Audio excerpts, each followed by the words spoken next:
are here for you. And today, well, I guess we always forget our introductions. So we're going to do the quick intro. Patrice Tisdale, managing partner at Tisdale Legal Group. We work with entrepreneurs, service providers, and real estate investors to leverage the law to their advantage and have a fully vetted path to their millions without having to spend millions to do so. And I'm going to turn it over to Kellé. Yeah. Hey, y'all. I'm Kellé. I work with healthcare professionals, corporate execs, and law firms to help them build strategies to accelerate profits and stop burning themselves out.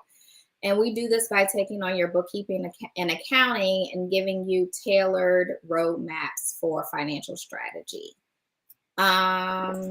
Yeah, so we'll drop our links at the end of this. But yeah, today we're going to talk about collaborating, professionals collaborating. So, you lawyers out there, doctors collaborating, what are you thinking as you're growing your practices, and what things you should consider as you potentially start collaborations? Yep. And so we won't be here too long. It's going to be because Kellé and I were talking earlier. We're like, we don't want to stay on things that's like 10 minutes, more than, 10, 15 minutes. So we're going to respect your time. Yeah, so we were like, yeah, I don't know, my ADHD, and it's funny because I had a awesome discovery this morning with a pediatrician, and I was telling her about my attention, and I was like, yeah, I can't longer than certain things. It wasn't even lives, it was something else. And she was like, do you have ADHD? This was a consultation, but I think I do. I think they do say though that most professional, successful Black women, I think, is like a big category of ADHD. Or a lot of us have ADHD, and I see it. I see Yeah, it for you myself really, too. So yeah. I told her, I was like, it's kind of like in the Black culture, we don't go to therapy and we don't seek mental health treatment. So we got all types of stuff. And that don't mean we don't have it in our family. It just means nobody got officially diagnosed. But I can tell you in my family where I got it from and who got it. So anyway, I digress. See, that's another thing. We self-diagnose. Right. That's the other thing. But then we can't get mad. So that's the issue. We self-diagnose and then don't do anything. It's the dumb thing. That was the display for ADHD kicking in. Right, exactly. That was our ADD kicking in. There you go. Yes, yes. Yes. So let's actually start, since we're on doctors and health and all of those things. So let's say you have a practitioner who's looking to expand practice, but in my zone, the main thing that I focus on is how to help my clients expand without expanding their time commitments, right? So one way that that could look like for them is potentially collaborating. So depending on like what their area of medicine is and what areas they really want to hone in on and focus, they may want to bring in, let's say, some therapists or counselors into their practice. From a legal standpoint, I know that can be very, very complex and so many layers. But on the surface, what's the top thing that comes to mind for you when I share a scenario like that? So the first piece is what is the role? Like I guess I should step back. The first piece for me is ethically. Are there any ethical considerations when you are collaborating with someone or you're expanding your practice? So for example, for attorneys, Kellé and I cannot have a legal firm together where Kellé is a partner in that firm because she's not an attorney. I'm not allowed, to do that. So if we're collaborating or doing something, I'd have to make sure that it's clear I'm the attorney. This is what my role is. If we're calling it a law firm, I'm the owner. Kellé is, a consultant, to the firm. So that structure, depending on, you can put it out, however you may want to, put it out as is, this is a firm and you get these services that's underneath the firm, but you'd have to be mindful as to how that is set up, paperwork. So for doctors, the various routes that you're going through. I do have one client that's talking about, doing work with a doctor. She's, but they're not a doctor themselves. And what does that partnership looks like, and how do you make sure that that is something that you can go ahead and do? So those are some of the questions that I would get into with potential client that is talking about that. Who are you looking to bring on? Mm-hmm. First and foremost, and then what are your ethical and their ethical considerations that you have to think about, and then making sure that that is clear in whichever documentation that you provide or that you have in the backdrop. Yeah, no, that makes complete sense because the lines, depending on what the one person service area may be and the others, the lines could become easily blurred. And Mm-hmm. if you both have practices, which it's Mm-hmm. usually likely that that's the case, Mm-hmm. that you're merging or you're collaborating with someone Mm-hmm. that has their own practice. So making sure that those lines are clearly defined is a big, big part as well.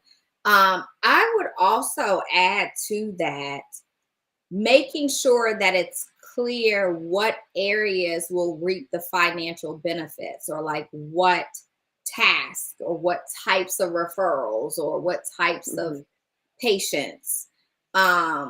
Because if, and we talked about this on a live, I guess it was a few lives ago, when we were talking about like, what if, let's go back to the doctor scenario. What if Mm-hmm. we are both pediatricians and we're joining together to try to expand our network, Mm-hmm. and get our names out there, but our intent isn't to permanently be together, right? We're just kind of drawing forces.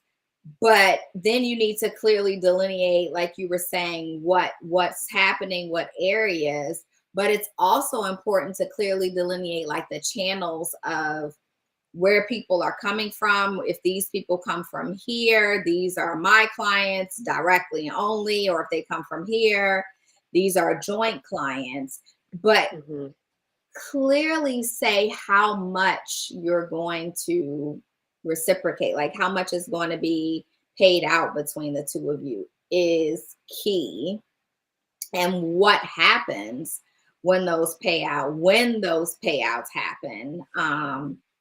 Because what if there are investments that you have to put in, like you might have to pay some expenses that go with the collaboration. How do you Mm-hmm. determine whose payout that comes out of? Is it a 50-50 split?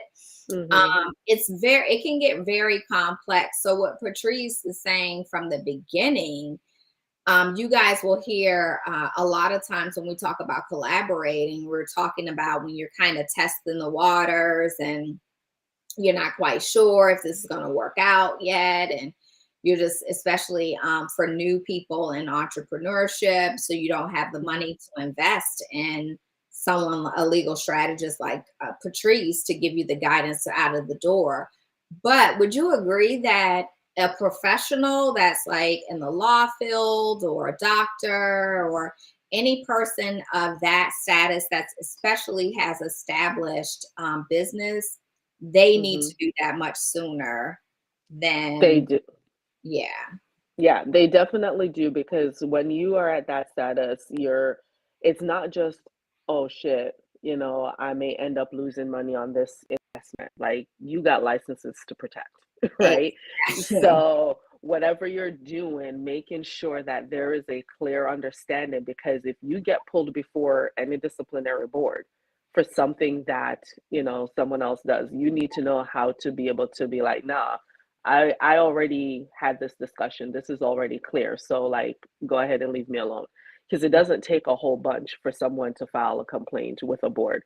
So you can't, don't go into these ventures afraid, and don't go in like, oh my gosh, I can't do this, or, you're afraid to step into it.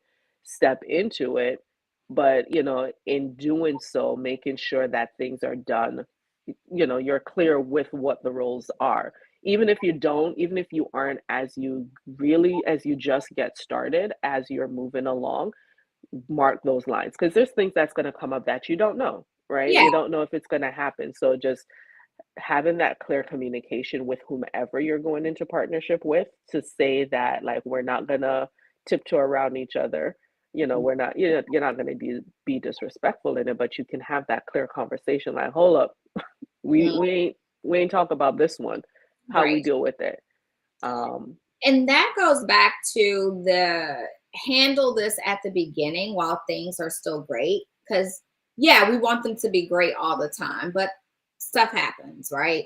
mhm, And you never know what could happen. And you don't want to make a decision once something, because one of you become high on emotion or something has happened. And now you're throwing an audible and making an impulse decision. mhm, So, yeah, you may not know all the moving parts right now, or you may even think you know them all, and you go mhm, to address them and you need to reset or readjust. And all of that mhm, is fine. But starting with the foundational parts of it and making sure that that part of the contract, and you sat down with the legal strategist, and you sat down with a CFO or some type of financial person that's mhm, going to help you come up with the shares and the profit margin agreements and all of that. mhm, Those are like the foundational components that, yeah, you may find time to, okay, maybe we should readjust these profit margins a bit because we figured out that Tracy has more people coming to her for legal than I have coming to me, being referred to me for a CFO. And mhm, that's something that you really can't predict, right? So stuff mhm, like that happens, and it's not a bad thing. It's just cause for audible of adjustment. But it's mhm. important to know those foundational numbers component and the contract foundation to get started and then build from there. I have a question, and I just thought about it, because sometimes, like, I've had people come to me to help, do the organizational documents. Mhm. And what I would tell them, in my retainer agreement, I'm representing the company. Y'all responsible to pay me, but I represent the company. So if there is an issue that comes up, I'm not gonna have Nini calling me over here and the other one calling me over here, and, oh well, she da da da da da. But I also, because I position myself as representing the company, I can be that bad guy that is going to try to kind of sort things out. And Mhm. so I was curious, from the financial standpoint, if you um, take that on as well, because as you were talking, I'm like, sometimes, as you said, there are audibles that needs to be done. But if the emotions are high, you Mhm. call in the CFO. That, Yeah, it's a money thing. You call in the CFO, like you calling Kelly and be like, I yeah, here's what's going on, and Kelly can come in as that neutral and be like, like, yeah. here's what we talked about, or Yeah, so. no, that's exactly, it's the same in my field too. Exactly what I would do. I come in, I work for the business, right? So I am neutral. I'm on neutral ground to let you know these are the numbers. This is what the agreement was or is, and this is how it should be paid out. Now, if you guys want to make adjustments, we can issue that accordingly after we've addressed this, especially if they're in an area of contention, right? Like if Mhm, you've already had an agreement and you realize, oh Lord, Tracy done reaped $100,000 worth of referrals from me. I got to pay her out of my portion, and I've only gotten 30 because we didn't predict that the business would be that way. Then mhm, unless the two of you agree, then the payout is going to be the 100 and the 30. And then going forward, I would give the guidance on how to adjust, like how based upon the volume. And also that can get very tricky even because some things can be cyclical depending on what type of mhm, business you have, right? So if I use mine, for example, being in the accounting field, tax season is a very high point. Most people don't realize it's a very busy point for tax professionals, but it's not as hectic around the deadline time for someone in my area, because by then your numbers should be already done, right? Mm-hmm. So working into a referral agreement for me and a tax professional would look very lopsided at different parts of the year. But then in September, October, we may bottom out and become equal, because that's when cleanup time typically happens. That's when y'all entrepreneurs been procrastinating all year and you like, oh, I really can't do these books. Let me go get somebody for free 99 that's gonna practically do it all for me because I didn't make time, right? Um, You so got that little that part. So when you're going through and you're doing the assessment and you have the neutral party in there from the financial perspective, I would say be as amicable as possible, because if you don't know what the cycle looks like, you could be making a decision too swiftly. So make sure Mm-hmm. you've considered the time limit, the time frame. Like, don't 2 months later want to make an adjustment. Give it time to see, is this truly how it's going to be 12 months out of the year? Or is this just because it's the time and in a few months it's going to flip? Mm-hmm. So yeah, that's definitely an area that I do. And I enjoy playing the neutral party in those types of things, because, it's the numbers. It's either they're there, they're not, and helping you navigate that is an Mm-hmm. important area.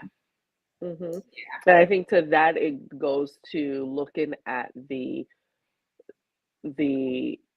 personality of who you're going into business with, Mhm. right?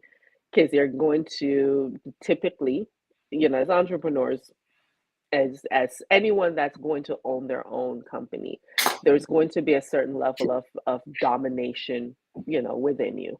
Right. So if you have two dominant mindsets that are clashing, you are going to need that, Yeah. third dominant Yeah. mindset that will come in and be like, all right, y'all need to sit down for a minute and like let's talk through it, but do it in a way that connects with you and your partner as well. Yeah. So it's, as you were talking, that's just one of it. Like, we're joking. I joke around that, Kelly has some of the big mama type. She's gonna snatch you, but do it with love. You do need, someone that is not hesitant to Right. come in and say, okay, look, here is what the reality is. Yeah.